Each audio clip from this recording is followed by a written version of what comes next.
இன்னைக்கு ஒரு விசேஷத்துக்கு போயிருந்தேங்க. அங்க 2 பெரியவங்க பேசிக்கிறாங்க, லேடிஸ். ஒரு அம்மா கேக்குறாங்க இன்னொரு அம்மா கிட்டக்க, உனக்கு இவ்வளவு நல்ல குணம் இருக்கு, இத்தனை பேருக்கு நீ உதவி பண்ணிருக்க, எவ்வளவு நல்ல விஷயங்களை நீ சொல்ற, எவ்வளவு கடவுள் நம்பிக்கை இருக்கு, உன்னை கடவுள் இன்னும் கொஞ்சம் நல்லா வச்சிருக்கலாமே அப்படின்னு சொல்றாங்க. அதுக்கு அந்த அம்மா பதில் சொல்றாங்க, பார்க்க மட்டும் லட்சுமி கடாட்சம் இல்லங்க, அவங்க வார்த்தை ஒன்னொன்னும் height of positivity, height of maturity level. என்ன பதில் சொன்னாங்க தெரியுமா? இந்த பாருங்க, நம்ம என்ன வரம் வாங்கிட்டு வந்திருக்கோமோ அதன்படிதான் இருக்கும் நம்மளோட வாழ்க்கை. ஏற்கனவே நிர்ணயம் பண்ணது, அதை நம்ம வாழ்ந்துட்டு இருக்கோம், அவ்வளவுதான்.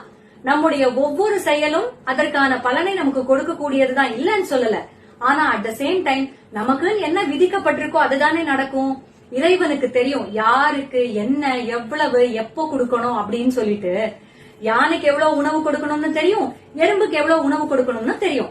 எறும்புக்கு கொடுக்கற அளவுக்கு யானைக்கு கொடுத்தா பசியில யானை செத்து போயிடும். யானைக்கு கொடுக்கற அளவு உணவை எறும்புக்கு கொடுத்தா அந்த உணவு விழுந்தே எறும்பு செத்து போயிடும்.